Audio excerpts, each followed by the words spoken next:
This is the shortest summary of Mark Passio's Natural Law seminar. Here it goes. There's requirements for what we want in the world, and that requires knowledge. We can believe something to be true all we want, but that does not make it true. If we want knowledge of the truth, which is ever present, we keep learning but strive for what works. This is manifesting order or harmony. In this process, we can't be too open-minded or falling for anything, nor too close-minded or authoritative.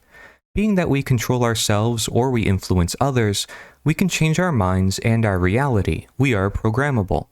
In the universe, at all times at work, is mentalism, polarity, correspondence, vibration, rhythm, gender, and cause and effect.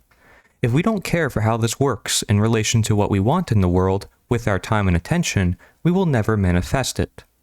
From the individual to the collective, we will reap what we sow. Justice will be done unto all. From love or care comes knowledge, sovereignty, freedom, then order. This is applying rules to become rulers over ourselves. From fear comes ignorance, confusion, control, then chaos.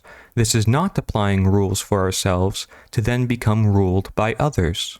However, only we own ourselves and therefore are responsible for ourselves and our actions.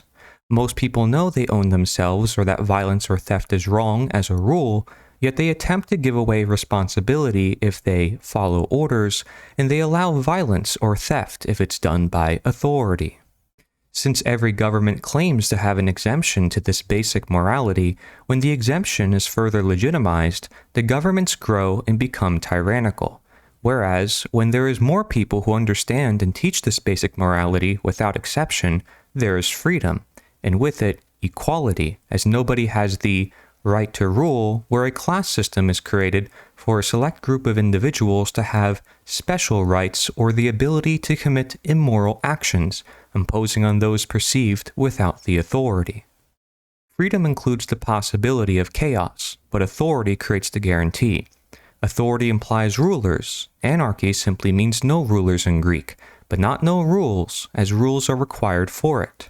If another can own you or your property, this makes them a ruler or a master.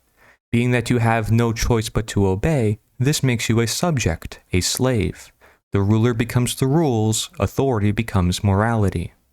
Chaos is a teacher for rules, but continually supporting authority, which always creates chaos, means we are ignorant or deceived. We obey rulers, but not the rules. We obey man's law, but not natural law. The great work is in persistently and courageously taking ourselves and our fellow humankind out of this ignorance and deceit, addressing internal conflicts to realize following conscience or rules should always be upheld rather than following authority, or that voluntary interaction should always be upheld rather than coercive action. An even shorter summary would be: violence or theft is always wrong. The concept of authority attempts to justify it being right, when there is no such thing as authority, because truth and morality is the only authority, and therefore we must teach and guide people through their own contradictions with their own morals.